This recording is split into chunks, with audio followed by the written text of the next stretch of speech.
మా ఛానల్ ప్రేక్షకులకు నమస్కారం. ఓం వసుదేవసుతం దేవం కంసచాణూరమర్దనం దేవకీ పరమానందం కృష్ణం వందే జగద్గురుం. కృష్ణం వందే జగద్గురుం, అర్జునం వందే జగదేక వీరం. 60 సంవత్సరాల వయసు వచ్చేంత వరకు కూడా ద్వాదశ రాసుల్లో ఉన్నటువంటి వాళ్ళందరి జీవితం ఏ విధంగా ఉంటుందో చూద్దాం. అంటే చిన్నప్పుడు పుట్టినప్పటి నుంచి 60 సంవత్సరాల వయసు అని కాదు, మనం 10 సంవత్సరాల నుంచి 70 సంవత్సరాల వరకు అలా మొత్తం మీద మాత్రం ఎక్కువగా ప్రామినెంట్గా మీ జీవితంలో సింహభాగం 60 సంవత్సరాలు ప్రైమ్గా ఎంత బాగుంటుంది అన్నది తెలుసుకుందాం. ఈ జాతకంలో మీ క్యారెక్టర్ ఎలాంటిదో చూద్దాం. ఆ తర్వాత మీకు ఏ లక్షణాలు ఇవన్నీ కూడా క్యారెక్టర్లోకి వస్తాయి. ఇక అదృష్టం ఏ విధంగా ఉంటుంది, అసలు మీరంతా కూడా చదువులు కంటిన్యూ అవుతాయా అవవా, మధ్యలో డిస్కంటిన్యూ అవుతాయా, ఆ తర్వాత కొంతమందికి చూడండి విద్య విఘ్న యోగాలు కలుగుతాయి. అలాగే ప్రేమ వివాహాలు, ఈ మధ్యకాలంలో ఎక్కువగా ప్రేమ వివాహాలు అరేంజ్డ్ మ్యారేజెస్ని సమాధి చేసే స్థితికి తీసుకొచ్చినా కూడా ఇంకా మన యువత చాలా మంచోళ్ళు. వాళ్ళ అమ్మ నాన్న అందరు పెద్దల మాట వింటూ అరేంజ్డ్ మ్యారేజెస్ను కూడా చేసుకునేటటువంటి మహానుభావులు ఉన్నారు. అటువంటి వారికి మీకు అందరికీ కూడా మనువు తరపున మీ అందరికీ కూడా నేను కృతజ్ఞతలు చేసుకుంటున్నాను. ఇకపోతే కోర్టు కేసుల చుట్టూ తిరుగుతూ ఉంటారా, లేకపోతే పోలీస్ స్టేషన్ల చుట్టూ తిరుగుతూ ఉంటారా, మీ చుట్టాలతో మీతో నటిస్తూ వాళ్ళు మీతో కొనసాగుతూ ఉంటారా, లేదా మీ చుట్టాల దగ్గర మీరే నటిస్తూ వాళ్ళని మభ్యపెట్టుకుంటూ మొత్తం ముందుకెళ్తూ ఉంటారా? నటన కదండి, కలియుగం కదా అంతా నటన. అందువలన ఆ కాలంలో పాప అమాయకులైన ఎన్టీ రామారావు గారు, నాగేశ్వరరావు గారు యాక్టింగ్లు చేసేవారు స్క్రీన్ మీద. ఇప్పుడు ఏకంగా ప్రతి ఒక్కళ్ళు కూడా ఎన్టీఆర్ని మించిపోయారు, ఏఎన్ఆర్ని మించిపోయారు. కాబట్టి ఈ యొక్క రాశుల వారికి అందరికీ కూడా మరి అందమైన భార్య వస్తుందా, లేకపోతే దంచే భార్య వస్తుందా, ఇలాంటివన్నీ కూడా మనం ఈ వీడియోలో మనం తెలుసుకుందాం. ఆ తర్వాత ఉద్యోగం చేస్తారా, మీరు వ్యాపారాలు చేస్తారా, లేకపోతే రైతులు అవుతారా, అందులో పెళ్ళిళ్ళు అవుతాయా, అసలు పెళ్ళిళ్ళు అయితే జీవిత భాగస్వామి మనతో పాటు చివరి వరకు ఉంటుందా, లేకపోతే మధ్యలోనే డమాలు అవుతారా అటో ఇటో కానీ, లేకపోతే డైవర్స్ ఇచ్చి పడేస్తారా? ఎందుకంటే పురోహితులను చూడండి, పాపం మాకు అవ్వడం లేదండి వివాహాలు, పంతులంటే ఎవరో పెళ్ళిళ్ళు ఇవ్వట్లేదండి అంటున్నారు. మరి ఈ రకంగా నాకు 38 సంవత్సరాలు వచ్చినటువంటి చిన్న పిల్లగాడినండి నేను, బాలాకుమారుణ్ణి అంటారు. మరి 38 సంవత్సరాలకు వచ్చినా సరే తప్పండి బాబు, పంతులు గారులకి పిల్లల్ని ఇవ్వండి. తర్వాత ఈ యొక్క రైతులకు కూడా వివాహాలు ఈ మధ్యకాలంలో ఇవ్వట్లేదు. అందరూ ఎన్ఆర్ఐలు, అందరూ సాఫ్ట్వేర్ ఇంజనీర్లు, అందరూ డాక్టర్లు అనుకుంటే మిగతా వాళ్ళు ఏమైపోవాలా? మగవాళ్ళు ఉసురు తగిలేస్తుందమ్మా మీ అందరికీ కూడా. కాబట్టి అన్ని వృత్తుల్లో ఉన్నటువంటి వాళ్ళకు కూడా మనం చేయొచ్చు. క్యారెక్టర్ ముఖ్యం అమ్మా.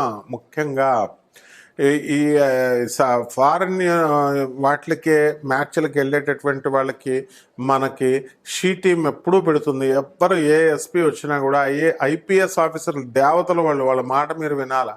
మా షికాగోయల్ మేడం బోర్డే పెట్టించింది ఏకంగా, ఒరే బాబు నాయన సరిగ్గా ఎంక్వైరీ చేసుకుని వెళ్ళండి, ఫారెన్ మోజులో మీరు పిల్లల్ని ఇచ్చేయడం కాదు, ఎంక్వైరీ ఫుల్గా చేయండి అని. మనం పోలీస్ వ్యవస్థ, అలాగే ఆనరబుల్ జడ్జెస్ వ్యవస్థ, లాయర్లు లేకపోతే అసలు మనకు వివాహాలు అనేటటువంటివి నిలబడవు. వాళ్ళు చెప్పినట్టుగా వినాలి మనం. అదేవిధంగా మనకి యాక్సిడెంట్లు అవుతాయా, అసలు చివరి దశల్లో మనం ఎలా పోతాం, ఏమైనా రోగాలు వస్తాయా, వస్తే ఏ రకాల రోగాలు వస్తాయి? రోజు బిర్యానీ తర్వాత చికెను ఇలాంటివన్నీ తిన్నా కూడా మనం 120 సంవత్సరాలు బతకాలనుకుంటాం, 20 సంవత్సరాల ఎక్స్టెన్షన్. ఎందుకంటే బర్గర్లు, పిజ్జాలు, చికెన్ బిర్యానీలు, మటన్ బిర్యానీల కోసం అలా చేస్తామా? అలాగే మన దోషాలన్నీ కూడా పోవాలంటే అందరూ చెప్తున్నారు కదా యూట్యూబ్ నిండా, దేవాలయాలకు వెళ్ళండి, దేవాలయాలకు వెళ్ళండి, దేవాలయాలకు వెళ్ళండి. దేవాలయాలకి వెళితే దేవుడికి వేసేది 10 రూపాయలు, ఖర్చు శుభ్రంగా ఫ్లైట్లలో వెళ్ళొస్తున్నారు, ట్రైన్స్లో వెళ్ళొస్తున్నారు. మీరు పేదవాళ్ళకి ఏం చేస్తున్నారు? జుట్టు ఇస్తున్నారు, అంతే, బొచ్చిస్తున్నారు. వెంకటేశ్వర స్వామికి జుట్టు ఏమన్నా మొక్కుకుంటూ బిల్డప్ అనమాట. అబ్బో మేము మొక్కుకున్నామండి, ఏదో వెంకటేశ్వర స్వామికి ఏదో కలిసి వచ్చినట్టు. అలాగే వెంకటేశ్వర స్వామి హుండీలో వేసేది 10 రూపాయలు. ఏమంటే స్వామికి మేము దర్శనం ఇస్తున్నాం, అవి బుకింగ్ చేసుకున్నాం. ఎవరికి కావాలి నీ దర్శనం? అసలు ఆయనకి నువ్వు ఇస్తున్నావు దర్శనం, లేదా దేవుడికి మనం ఇస్తున్నాం, మనం దేవుడి దర్శనం చేసుకుంటున్నాం. ఈ విధమైనటువంటి సంచలనాత్మకమైనటువంటి మన జీవన యానములో జరిగేటటువంటి అన్ని సంఘటనల్ని కూడా మరి మా దత్తు, పార్థు, దీపు, మౌర్య రూపొందించినటువంటి డాక్యుమెంటరీయే ఈ చిన్ని వీడియో. అంటే మనందరికీ కూడా నిజంగా 12 రాశుల వారికి ఎలా ఉంటాయి చూద్దాం. మేషరాశి వారు ఉన్నారనుకోండి, మేకపోతు గాంభీర్యం, అలా అని ధైర్యం లేదని కాదు. వాళ్ళకి ఆర్మీ కమాండర్ ఏం చేస్తాడు, షూట్ అంటాడు, అంతే, పాకిస్తాన్ డబ్ డబ్ డబ్ డబ్ని కాల్ చేస్తాడు. అక్కడ ఉన్నవాడు మనకు రివర్స్లో వేస్తాడా లేకపోతే ఏం చేస్తాడో అన్నది మనం ఏమి చూడం కదా. కాబట్టి బ్రెయిన్తో కంటే కూడా మేషరాశి వాళ్ళు ఎలా ఫైట్ చేస్తారంటే యాక్షన్, వాళ్ళ తల్లిదండ్రులు ఇచ్చేటటువంటి ఇది. ఆ విధంగా ఒక ఎగ్జాంపుల్గా 12 రాశులు మనం తెలుసుకుందాం. ఏ రాశి వారికి ఆ రాశి. కీప్ వాచింగ్ మా వీడియోస్ చూస్తూ ఉండండి, షేర్ చేయండి, లైక్ చేయండి, అండ్ మీరు కామెంట్స్ కూడా చేసుకోవచ్చు. కామెంట్స్ ఆఫ్ అయినా ఏం పర్లేదు బ్రదర్, ఎందుకంటే మీకు భయపడి యూట్యూబ్ వాడు పెట్టే మీ ఎంత అభిమానులు అంటే మాకు ఒకే రోజున 1000 కామెంట్లు పెట్టారు. మీ అందరికీ నమస్కారం నాయన. కాబట్టి వాళ్ళు కామెంట్ బాక్సే బద్దలైపోతుందని చెప్పి మా వాళ్ళు ఆఫ్ చేశారనమాట. కాబట్టి అందరూ కూడా మీరంతా చక్కగా మీరు బాగుపడాలన్నదే నా కోరిక. 12 రాశులకి వారికి విడివిడిగా ఏ రాశి వారికి ఏమన్నా ఈ సంవత్సరం అంతా జాతకం ఎలా ఉందో చెప్పుకుందాం.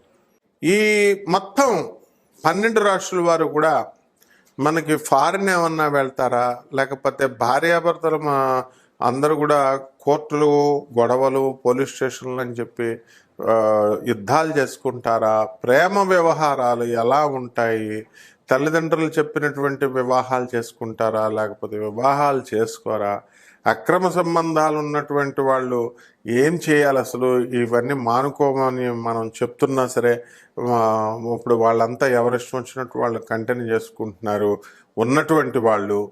అటువంటి ఎప్పుడు కూడా క్షేమకరం కాదు, అవన్నీ వదిలేసుకోవాలా.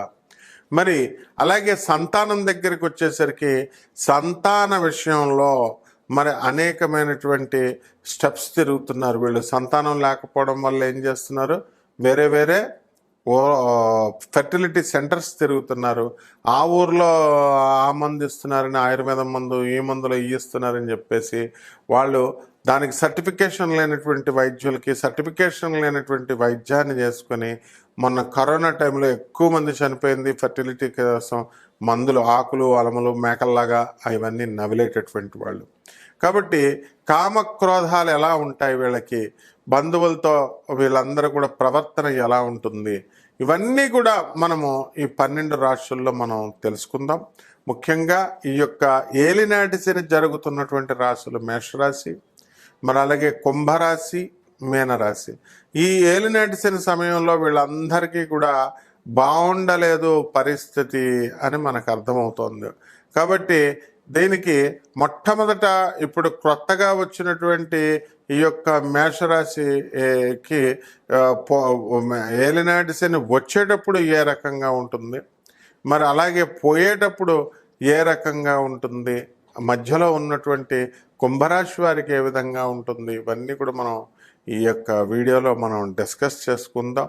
అలాగే ఇళ్ళు, గృహయోగాలు, వాహన యోగాలు, అలాగే ఇవన్నీ కూడా మనం చూసుకోవాల్సినటువంటి అవసరం ఉంది. మరి నిజ జీవితంలో మనకి సంవత్సరంలో యాక్సిడెంట్లు అవుతాయా, యాక్సిడెంట్లు కావా, దేవాలయాలకు వెళుతూ కూడా చాలామందికి యాక్సిడెంట్లు అయినటువంటి వాళ్ళు ఉన్నారు. అలాగే హనీమూన్లకు తీసుకెళ్ళి భర్తలను చంపేసినటువంటి ఇన్సిడెంట్లు మనం చూస్తున్నాము. అసలు అంతా భయంగా ఉంటుందన్నమాట. ఇలాంటి సంఘటనలు ఎందువలన వాళ్ళంతా కూడా జరిగాయి. ఇక విమానాల ప్రయాణాలు తెగ చేస్తూ ఉంటారు బిల్డప్ ఇవ్వడం కోసం. ట్రైన్లు పనికిరానట్టు, ఏదో బస్సులు పనికిరానట్టు ఏరోప్లేన్స్. మరి మొన్న ఏరోప్లేన్ క్రాష్ ఎందుకు జరిగింది? అసలు ఈ కుజ కేతువులు ఇద్దరు కూడా ఈ విమాన ప్రయాణాలకి కారకులు అవుతున్నారా? అలాగే ఇక ఇతర రాశుల వాళ్ళకి కూడా మనకి వాహన ప్రయాణాల్లో మనకేమైనా సరే ప్రమాదాలను సృష్టించబోతున్నారా? అదేవిధంగా ఈ యొక్క వాహనాల విషయంలో కొత్త కొత్త వాహనాలు మనం కొంటూ ఉంటాం. ఆ వాహనాలు కొన్న ఎంతవరకు ఎవరికి పడతాయి, ఏ రంగులకు పడతాయి? అలాగే వివాహం కానిటువంటి పెళ్లి కాని ప్రసాదులు చాలామంది ఉన్నారు. అటువంటి వాళ్ళకి వివాహాలు అవుతాయా, అసలు అవ్వవా? మరి పెళ్లి కుమార్తెలంతా కూడా గురుమౌఢాలు, ఇలాంటి శుక్రమౌఢాలు ఇవన్నీ కూడా ఉన్నాయి. వీటిల్లో ఈ రాశుల వారికి వివాహాలు అయితే ఎప్పుడు అవుతాయి? ప్రేమ వ్యవహారాల పట్ల యువత ఒకానొక దశలో 20 సంవత్సరాల క్రితం తిరిగింది. దానికి సాచురేషన్ స్టేషన్ తీసుకొచ్చేసారు. ఇప్పుడు ప్రేమ వివాహాలు కూడా పోయినాయి, లివింగ్ ఇన్ రిలేషన్స్ వచ్చేసినాయి. ఏమనంటే సుప్రీంకోర్టు తీర్పిచ్చింది అంటున్నారు. కొంతమంది యువత అయితే హోమోసెక్షువల్స్ అని స్టార్ట్ చేశారు. కొంతమంది ఈ అఘోరి మొన్న మధ్య వచ్చింది వర్షిణి అనే అమ్మాయిలు పెళ్లి చేసుకోవడం మొదలెట్టారు. ఆ విధంగా ట్రాన్స్జెండర్ల అమ్మాయిలను పెళ్లి చేసుకోవడం మొదలుపెట్టారు.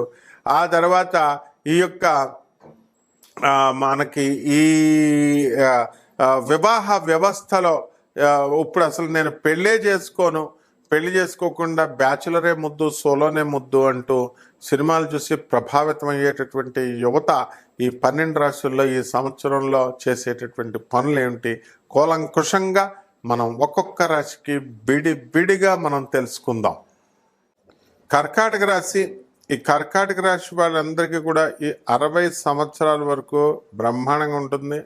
మరి ఇందులో కొంతమంది భార్యాభర్తల మధ్య వివాదాలు చేసుకుంటూ కోర్టు నోటీసులు, పోలీస్ స్టేషన్లకి మరి తరచుగా వెళ్తూ ఉంటారు. వీళ్ళంతా కూడా కెరీర్ ఓరియంటెడ్ మనుషులు కాబట్టి వృత్తికి ఎక్కువ ప్రాధాన్యత ఇస్తారు. కాబట్టి ఈ కర్కాటక రాశి వాళ్ళకి 60 సంవత్సరాల పాటు మొదట 30 సంవత్సరాలు అత్యంత గారాభంగా పెరుగుతారు. ఆ తర్వాత 30 సంవత్సరాల తర్వాత భర్తతో కొంతమందికి విభేదాలు రావడానికి అవకాశాలు ఉంటాయి. మళ్ళీ 50 సంవత్సరాలు దాటిన తర్వాత 60 సంవత్సరాల వరకు కూడా అద్భుతంగా పిల్ల పాపలతో చక్కగా వాళ్ళ పిల్లలు సెటిల్ అయిపోవడాలు ఇలాంటివన్నీ కూడా జరుగుతాయి. అయితే ఈ కర్కాటక రాశి వారికి ఎక్కువగా ఉబ్బసం వ్యాధి రావడానికి అవకాశాలు ఉంటాయి. వీళ్ళందరూ కూడా వ్యవసాయం చేసేటటువంటి రైతులు, వీళ్ళంతా కూడా అప్పులు తీర్చేయడము అనేటటువంటిది జరుగుతుంది. అయితే ఈ వృత్తిలో ఉన్నటువంటి వాళ్ళు, ఈ రాశి వాళ్ళు అందరూ కూడా సాఫ్ట్వేర్ రంగాల్లో, ఇతర ప్రైవేటు ఉద్యోగ రంగాలలో బ్రహ్మాండంగా స్థిరపడతారు. ఫారిన్ వెళ్ళాలి అని ఆశించేటటువంటి వాళ్ళంతా కూడా మీరు ఫారిన్ వెళ్ళడానికి అవకాశాలు ఉంటాయి. ఈ కర్కాటక రాశి వాళ్ళంతా కూడా ధన సంపాదన మీద కంటే కూడా ఎక్కువ మానవత్వపు విలువల మీద వీళ్ళు ధ్యాస పెడతారు. మంచిగా వచ్చినటువంటి తాము తినరు, వచ్చినటువంటి చుట్టాలకి చక్కగా వీళ్ళందరూ గౌరవించి మంచిగా చేసుకోవడము అనేటటువంటిది ఉంటుందన్నమాట. అయితే ఈ కర్కాటక రాశి వారికి యాక్సిడెంట్లు కూడా అవడానికి అవకాశాలు ఉంటాయి. మనం జాగ్రత్తగా మనము అవతల వాళ్ళకు ఉన్నటువంటి కుజ దోషాలు, వీటి దోషాలను చూసుకొని మనం వెళ్తూ ఉండాలి. ఈ రకంగా మీరు చేస్తున్నటువంటి వ్యాపారంలో కూడా మీరు అవతల వాళ్ళ రాసుల్ని కనుక్కొని, నక్షత్రాలని కనుక్కొని, అప్పుడు అవతల వాళ్ళతో ముందుకు వెళ్తుందా లేదా అనేటటువంటి చూసుకునేటటువంటి వాళ్ళు కూడా ఉంటారు. మరి ఈ రకంగా మీరు చేసుకోండి. ఇక పరిహారాల దగ్గరకు వచ్చేసరికి మీరు ముఖ్యంగా ఈ యొక్క కర్కాటక రాశి వారికి జమ్మి చెట్టు దగ్గరికి దీపం పెట్టండి. ఓం పార్థాయ నమః ఓం అంటూ చెప్పుకుంటూ అర్జునుడిని తలుచుకుంటూ మీరు దీపారాధన చేయాలి. ఓం దీపు స్టార్ అని చెప్పి, దీపు స్టార్ అంటే దీపము ఒక నక్షత్రం, స్టార్ అనమాట. ఓం దీపాయ నమః, దీప దేవతను ప్రార్థించుకోండి. అదే విధంగా ఈ యొక్క రావి చెట్టు, మేడి చెట్లకు కూడా చేయడం. శనేశ్వరాయ నమః అంటూ రావి చెట్టుకి, మేడి చెట్టుకి ఓం దత్తాత్రేయ నమః అంటూ ఓం దత్తాయ నమః అంటూ దత్తుని తలుచుకోండి. అదేవిధంగా మీ జీవితం చంద్రగుప్త మౌర్యలాగా ఉండాలని, ఘనంగా ఉండాలని చెప్పి ఓం చంద్రగుప్తాయ నమః అంటూ చంద్రగుప్తుడిని మనం తలుచుకుంటూ చక్కగా మీరు పేదవారికి సేవలు చేసుకోండి, అనాథ పిల్లలకి సేవ చేసుకోండి. అదేవిధంగా ఈ యొక్క ఈ వికలాంగులకి, ఆపదలో ఉన్నటువంటి వాళ్ళకి సహాయాలు చేసుకోవాలా. ధనవంతులు జాగ్రత్తగా గుర్తుపెట్టుకోండి, మనం అందరం కూడా డబ్బుంది కదా అనేటటువంటి ధోరణితో ఒక పైసా కూడా దానం చేయనటువంటి వాళ్ళు పిసనారులు చాలామంది ఉన్నారు. ఇటువంటి వాళ్ళు చాలా ప్రమాదంలో పడతారు. హెల్త్ విషయంలో అనుభవంతో చెప్తున్నాం. పేదవాళ్ళు ఎప్పుడూ కూడా పాపం వాళ్ళకు ఉన్న లేకపోయినా సరే వాళ్ళు సహాయాలు చేసుకుంటూ ఉంటారు. అనాథలకి మీరు సేవ చేసుకోండి. శుభమస్తు. పరిహారాలు కొన్ని రకాలుగా మనం పైసలతో, లక్షలతో ఖర్చు పెట్టేటటువంటి పరిహారం మీరు చేసుకోవాల్సిన అవసరం లేదు. అనాథ పిల్లలకి వాళ్ళకి సేవలు చేసుకుని వాళ్ళకి దానాలు చేసుకుంటే అక్కడికే మీ కర్మ 75% తొలగిపోతుంది. ఇక మిగతాది ఏంటంటే, మీరు అర్జున వారిని జగదేక వీరుడుగా ఊరికినే అనం. ఆయన సాక్షాత్తు కృష్ణుడి అంశ కాబట్టి వందే జగదేక వీరం అని అంటాం. కాబట్టి జమ్మి చెట్టు చుట్టూ ప్రదక్షిణాలు చేసుకుంటూ 108 ఓం పార్థాయ నమః అంటూ పార్థుని తలుచుకోండి. అదేవిధంగా ఈ యొక్క రావి చెట్టు చుట్టూ తిరుగుతూ ఓం శనేశ్వరాయ నమః అంటూ శనేశ్వరుని తలుచుకోండి. అదేవిధంగా జమ్మి చెట్టు దగ్గరికి వెళ్ళి అర్జునుని తలుచుకున్నారు కదా, ఇక ఓం దత్తాయ నమః, ఓం దత్తు అని చెప్తూ ఓం దత్తాత్రేయాయ నమః అంటూ మేడి చెట్టు చుట్టూ ప్రదక్షిణాలు చేయండి. ఈ చెట్లన్నిటి దగ్గరికి వెళుతూ దీపాల వెలక దీపు స్టార్ అని అంటూ దీపాన్ని చక్కగా మీరు స్టార్ లాగా వెలిగించి దీపారాధన చేసి ఓం దీపదేవతాయ నమః, దీపాయ నమః, ఓం దీపాయ నమః అంటూ మీరు చేసుకోండి. అలాగే మన జీవితంలో ఎప్పుడు కూడా రాజాలాగా బతకాలా, ఎవరికి తల వంచకు అన్నట్టు బతకాలి. కాబట్టి చంద్రగుప్త మౌర్యాన్ని మీరు తలుచుకోవడం, ఆయన్ని తలుచుకోవడం ద్వారా మీరు యద్భావం తద్భవతి ఆ విధంగా అవడానికి అవకాశాలు ఉంటాయి. శుభమస్తు.